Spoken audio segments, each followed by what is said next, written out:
지난 주간 동안 잘 지내셨습니까? 오늘도 변함없이 이 저스트 올리원을 찾아주신 여러분께 또 예수님의 이름으로 또 축복하고 환영합니다. 자, 오늘은 신약 성경의 유일한 역사서, 신약 성경에 있어서 유일한 역사서인 사도행전을 가지고 우리가 함께 저스트 올리원 공부를 한번 해보도록 하겠습니다. 자, 사도행전은 어떤 책이냐면 예수님께서 부활하셨습니다.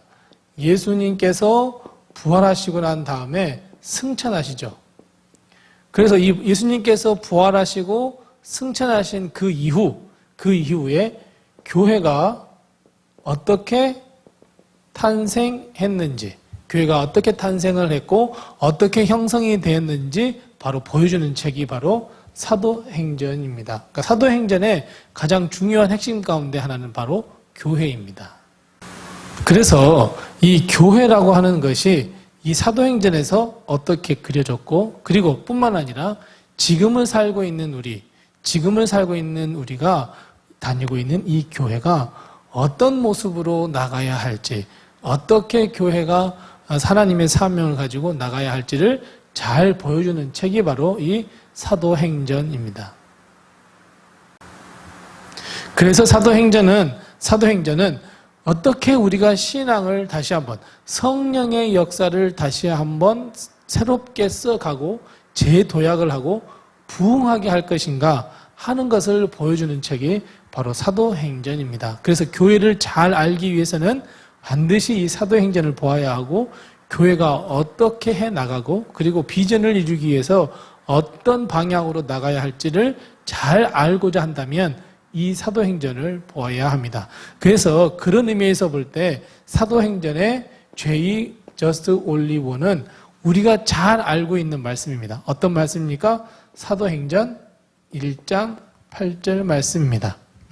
사도행전 1장 8절이 어떤 말씀입니까? 사도행전 1장 8절이 뭐냐면, 성령이 너희에게 임하시면 너희가 권능을 받고 예루살렘과 온 유대와 사마리아와 땅 끝까지 이르러 내 증인이 될 것이다.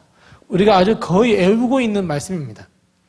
성령이 임하시면 너희가 권능을 받고 예루살렘과 온 유대와 사마리아와 땅 끝까지 이르러 나의 증인이 되어야 된다 하는 이 사도행전 1장 8절 말씀이 오늘 사도행전의 바로 Just Only One입니다. 그래서 이 사도행전 1장 8절 말씀은, 이 사도행전 1장 8절 말씀이 사도행전 전체에 잘 구현되어 있고, 사도행전 전체의 내용은 바로 사도행전 1장 8절 말씀에 잘 집약되어 있습니다. 그러니까 사도행전 1장 8절을 잘 풀어 헤치는 것이 사도행전 전체 28장의 내용입니다. 자, 여기 우리 저스트 올리원에서 보듯이 이 사도행전 첫 시작이 어떻게 시작이 하냐면, 예수님께서 부활하시고 이제 승천하세요. 승천하시면서 무엇을 약속하시냐면 성령을 약속하십니다. 그래서 너희가 성령을 받게 되면 어떻게 돼요? 권능을 받게 되고, 그리고 그 권능을 받고 난 다음에 그 권능을 가지고 예수 그리스도의 복음을 증거하는데 어디까지요?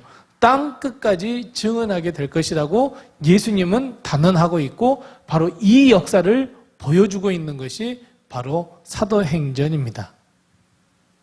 자, 그래서 보면 성령이 임했다고 하는 것은 결국 권능이 우리 안에 임했다는 뜻이고, 이 권능이 임함으로 말미암아 우리는 땅 끝까지 가는 증인이 될 수 있다는 이 세 가지의 아주 중요한 핵심을 안고 보여주고 실제로 증명해주고 있는 것이 바로 이 사도행전의 말씀입니다.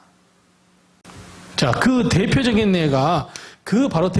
예가 우리가 잘 알고 있는 사도 바울입니다.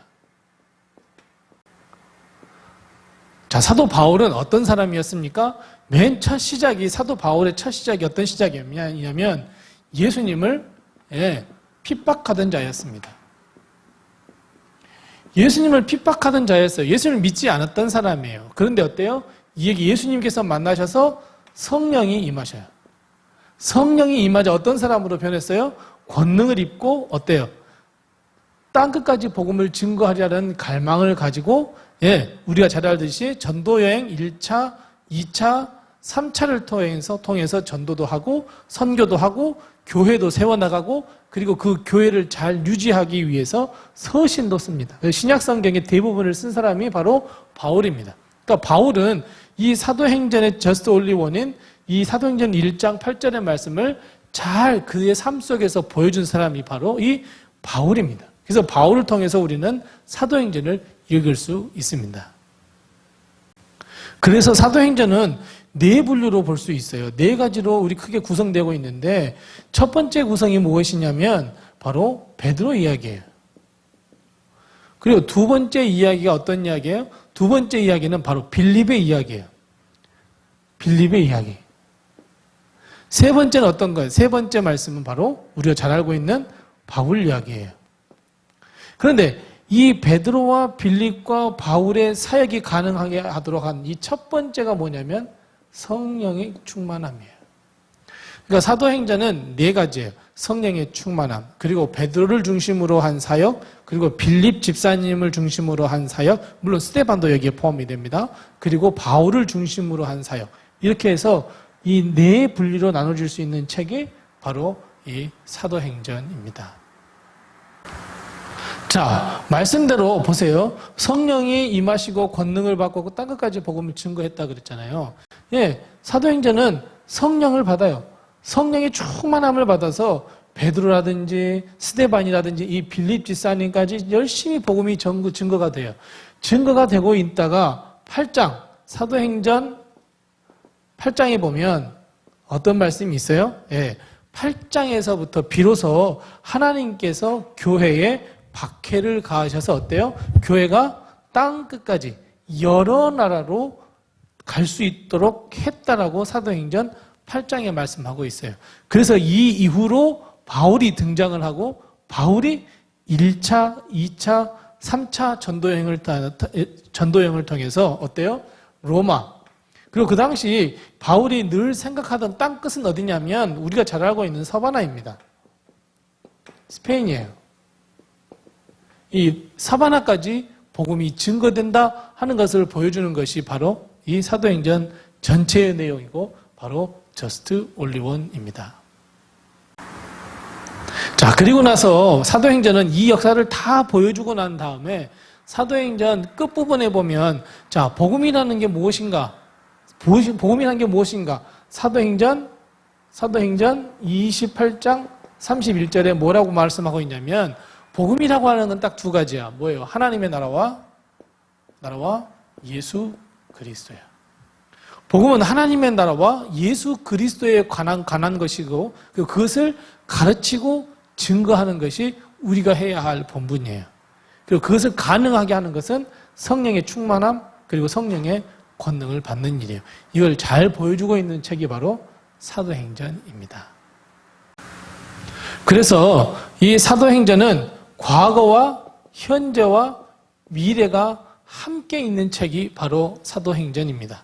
그래서 과거에 예수님께서 부활 승천하시고 난 다음에 성령을 약속하시고 그 성령을 받은 사람들이 이런 절차로 하나님 예수 그리스도의 하나님 나라와 그리고 예수 그리스도를 증거하는 증인이 됐다고 한다면 현재요. 과거에 이런 일이 있었다면 현재는 어떻게 했어요? 마찬가지예요. 현재도 내가 하나님의 사람으로서 성령이 임하고 권능을 받아서 여차저차해서 땅끝까지 가는 증인이 돼야 돼요. 그리고 미래예요. 미래 어떻게 해요? 미래 교회도 마찬가지예요. 미래 교회에도 성령이 임하고 권능이 임해서 여차저차해서 땅끝까지 복음이 증거되는 것이 교회여야 한다라고 하는 과거와 현재와 미래를 다 포함해주고 있는 것이 사도행전입니다. 사도행전 이거예요. 자, 지금까지 우리가 사도행전을 살펴보았습니다. 우리 사도행전에 이 just only one을 잘 기억하시고 그 첫 출발이 성령이었고 그리고 성령의 권능이 임하자 하나님의 복음을 위하여 땅끝까지. 그런데 순서가 있죠. 저 멀리서부터가 아니라 예루살렘과 온 유대와 사마리아와 그리고 땅끝까지 가는 증인이 될 것이다. 증인이 되었다. 증인이 되어야 한다. 이것을 보여주는 책이 바로 사도행전임을 꼭 기억하시고 우리 사도행전을 통해서 다시 한번 성령의 역사가 나를 통해서 쓰여지는 갈망을 가지고 하나님의 말씀을 보는 여러분들이 다 되었으면 참 좋겠습니다. 자, 지금까지 우리 사도행전을 보았고요. 우리 꼭 영상을 끄기 전에 좋아요와 구독하기, 알람을 꼭 눌러주시기 바랍니다. 자, 한 주간 동안도 또 우리 성령님을 늘 기리면서 또 하나님의 그 축복과 은혜를 기리면서 또 하루하루를 또 잘 보내시다가 다음 주에 이제 이 서신서, 이 로마서에서부터 다시 한번 우리가 공부를 하도록 하겠습니다. 다음 주에 건강한 모습으로 뵙겠습니다. 감사합니다.